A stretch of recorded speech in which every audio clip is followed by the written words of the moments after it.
गुंजारा माने भौरे जैसा पूरा शरीर भौरे की आवाज से गुनगुना जाए। हृदय के बीच में सुंदर प्रकट हो दिव्य ज्योति है, तब आपके दिव्य हृदय में दिव्य ज्योति प्रकट होती है और वो दिव्य ज्योति हमारे कितने कर्मों को जला देगी इसका कोई ठिकाना नहीं। भगवान कृष्ण कहते हैं कितनी भी लकड़ियां रखी हों और अगर ज्ञान जैसे चिंगारी डाल दो जलते जलते राख हो जाती है, ऐसे भगवान कृष्ण कहते हैं अर्जुन तू चाहे पापियों से भी अधिक पाप करने वाला तो भी ज्ञान की नौका द्वारा संपूर्ण पाप समुद्र से निसंदेह पार हो जाए। सुनो दिल को लगा प्यारे ध्वनि ननद की होती है। सुनो दिल को लगा प्यारे ध्वनि ननद की होती है। हाँ सुनो दिल को लगा प्यारे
लेकिन आपका मन, आपका हृदय शाश्वत आनंद को ढूंढ रहा है, जो आनंद हमेशा रहने वाला है, और वो आनंद ब्रह्मानंद। कौन सा आनंद? ब्रह्म माने परमात्मा का आनंद जो सदा रहता है। लेकिन वो ब्रह्मानंद की लहर कब मिलेगी? जब शब्द में आपका मन स्थिर जुड़ जाएगा, लगे मन नाद के अंदर, भूले तन की खबर सारी, वो ब्रह्मानंद की लहरी प्रेम रस में भिगो, जो ब्रह्मानंद की लहरें आने लगी। जैसे गंगा में आप जब डुबकी लगाने के लिए या समुद्र के किनारे खड़े हो तो समुद्र में आपको अंदर नहीं जाना पड़ेगा, किनारे ही बैठ जाओ, लहर आएगी आपको भिगो देगी। ऐसे जो ब्रह्मानंद की लहर है उसके लिए आपको जाना नहीं पड़ेगा, वो स्वयं आएगी। लेकिन आएगी कब? जब लगे मन नाद के अंदर, आपका मन शब्द में, इस शब्द को ब्रह्म कहकर पुकारा गया, शब्द ब्रह्म में आपका मन स्थिर होगा, लगेगा। भूले तन की खबर सारी, वाह प्रपंच जब भूल जाता है, अंदर में हम प्रवेश करते हैं तो वो ब्रह्मानंद की लहर, ब्रह्मानंद की लहर भिगाने लगती है। और लहर एक बार नहीं आई है, आती ही रहेगी, लहरें चलती रहती हैं। ऐसे ब्रह्मानंद जीव को प्राप्त होता रहता है। जिसको हम जन्म जन्मांतर से ढूंढ रहे थे वो सिर्फ मन को स्थिर करने से प्राप्त होता है। तो अपने पास ही सबके पास है, ब्रह्मानंद सबके पास है जो ढूंढ रहे हैं, लेकिन वो मिलता क्यों नहीं? क्योंकि मन स्थिर होता नहीं, मन चंचल है। जब मन चंचल है, ऐसे समझ लो कैसे नहीं मिलता। जैसे आप भोजन कर रहे हैं और फोन आ जाए, खबर आ जाए कि आपके प्रिय व्यक्ति की मृत्यु हो गई, तो भोजन की मिठास मिलेगी? जाग रहे हैं तो भोजन करना बंद ही कर देंगे, और नहीं बंद करेंगे, बहुत दूर जाना है, थोड़ा सा लाओ खा ले, जल्दी जाए। तो जब खाना खाएंगे तो उस समय भोजन का स्वाद नहीं, स्वाद तो वही है। अब क्यों बदल गया? क्योंकि मन वहां चला गया, भोजन से मन हट गया। ऐसे जब मन सत्य में लगेगा, शब्द ब्रह्म में लगेगा, तब ब्रह्मानंद की लहर तो पहले, भोजन में तो मिठास वही पहले भी था, बाद में भी है, लेकिन मन वहां से हट गया। ऐसे जब मन अंदर में स्थिर होगा तो जो ब्रह्मानंद आपके पास है वो आपको मिलने, वो लहर आने लगेगी। और उस लहर में जब हम सराबोर होने लगेंगे तो आप आनंद के सागर में डुबकी लगाने लगेंगे। पहले थोड़ी देर डुबकी लगाएंगे, थोड़ी देर आनंद मत हो, धीरे धीरे ये क्रम बढ़ता रहता है। अगर आप लगन लगाते जाते हैं, मेहनत करते जाते हैं, वाह प्रपंच से मन को हटाते जाते हैं, क्योंकि वाहरी जो प्रपंच है वही हमारे मन को खींच लेता है। कहां से? ब्रह्मानंद की मिठास से, वो मिठास से खींच लेता है। इसलिए महापुरुषों ने कहा बाहर मन मत लगाओ, अंदर लगाओ। भगवान शंकर ने पार्वती क्यों समझाया कि पार्वती दुनिया सपने के समान है, इसमें मन मत लगाओ। सत्य हरि का भजन, रामायण पढ़न आया कि वो मां कहूं मैं अनुभव अपना, और सत हरि भजन जगत सब सपना। तो कुछ संस्कार हमारे सत्संग के द्वारा भी कटते हैं। सत्संग जब आपके हृदय पर चोट करता है, बार बार बार बार बार बार, जैसे हथौड़े से प्रहार करते हैं, एक प्रहार किया नहीं टूटा, फिर हथौड़ा मारा, फिर हथौड़ा मारा, बार बार बार बार प्रहार करते करते तो जो चीज टूट जाती है। ऐसा सत्संग का जब प्रहार बार बार बार बार होता रहता है तो हृदय कितना भी कठोर हो तो उसकी जो परत है, जो ऊपर जमा हुआ है, जो अंदर तक हमारे सच्चाई को पहुंचने नहीं देता, वो टूटता है। जब वो टूटता है तो सच्चाई हमारे अंदर उतरती है। बंधुओं, कुछ सत्संग से, संत महापुरुषों के दर्शन पर्शन से रामायण वर्णन आया। संत दर्श जिम पातक टरई, संत महापुरुषों के दर्शन से भी हमारे पाप कर्म करते हैं। इसीलिए जब भी संत महापुरुष मिलते होंगे तो आपका ध्यान तुरंत भगवान की तरफ जाता है। जाता कि नहीं जाता? भजन की तरफ जाता है।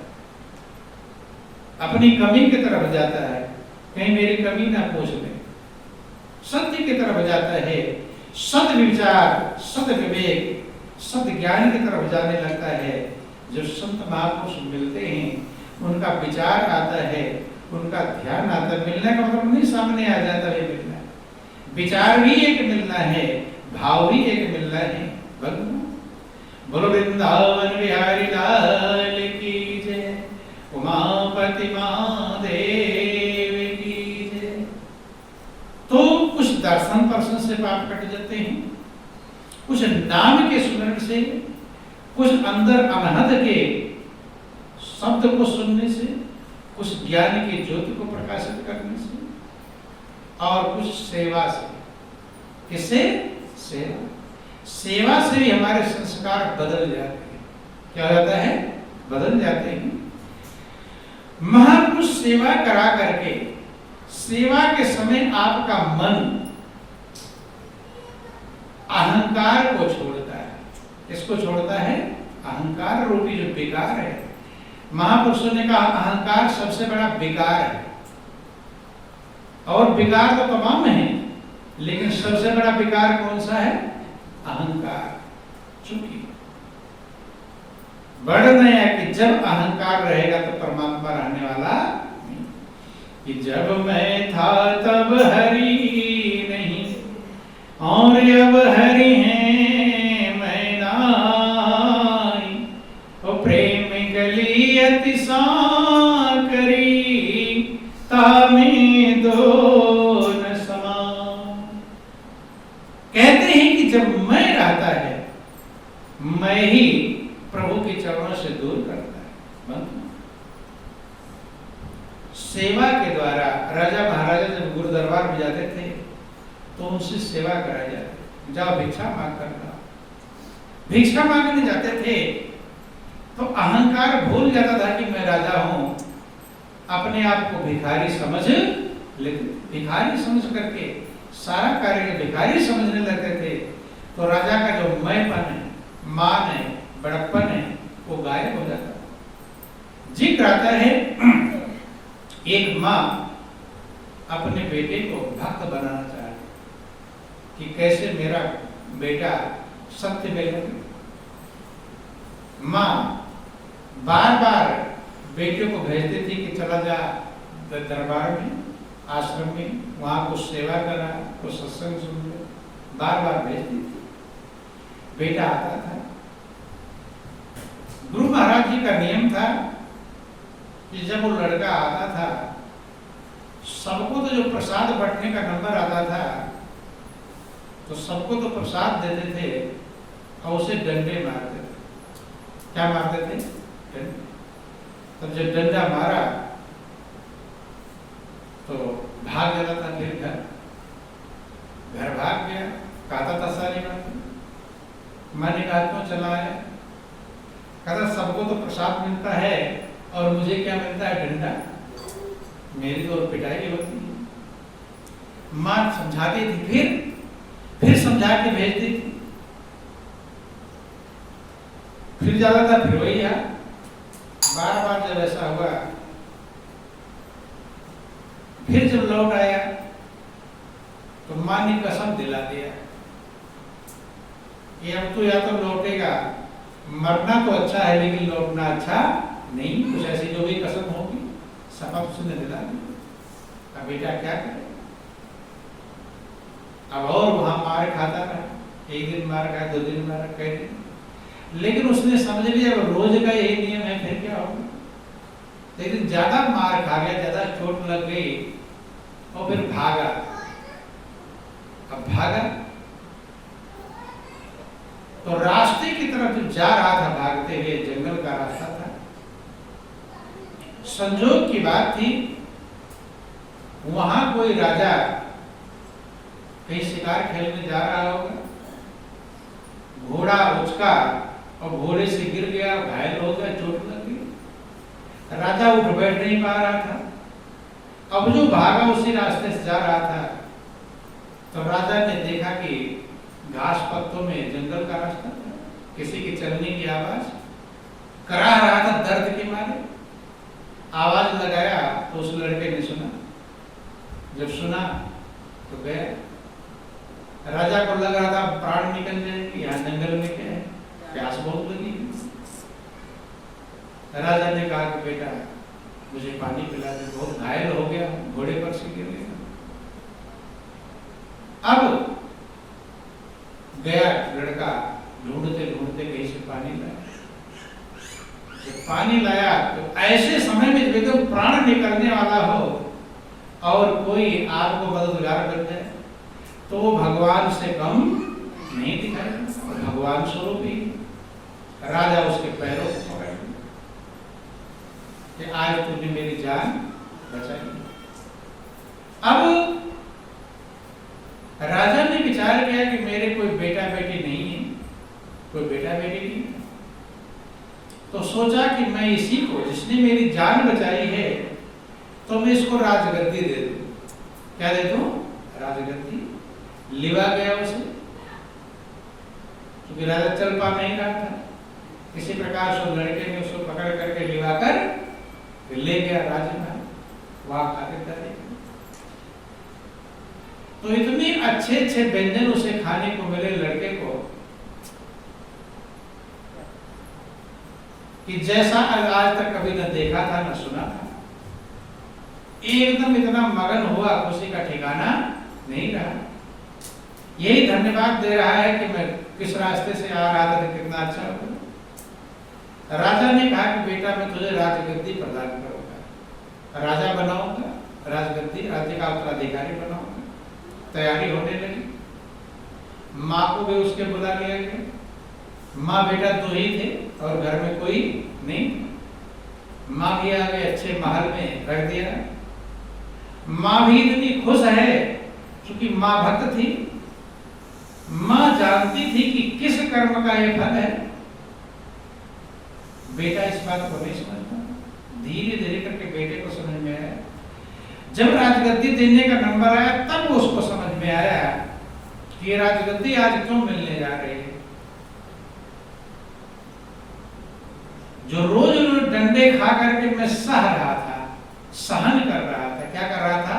सहन। मां ने समझाया कि बेटा जितना तू सहन कर रहा था उतना ही तेरे पाप संस्कार नष्ट हो गए और उतना ही गुरु की कृपा तुझे प्राप्त हो रही है।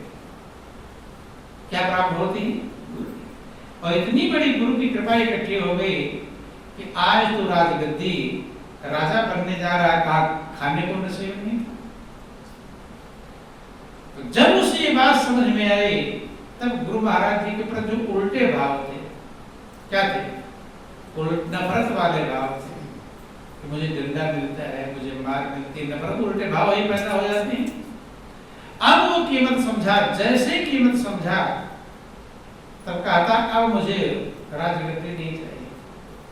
क्या नहीं चाहिए? राजगद्दी नहीं चाहिए। अब मुझे गुरु महाराज जी की डंडे की मार चाहिए।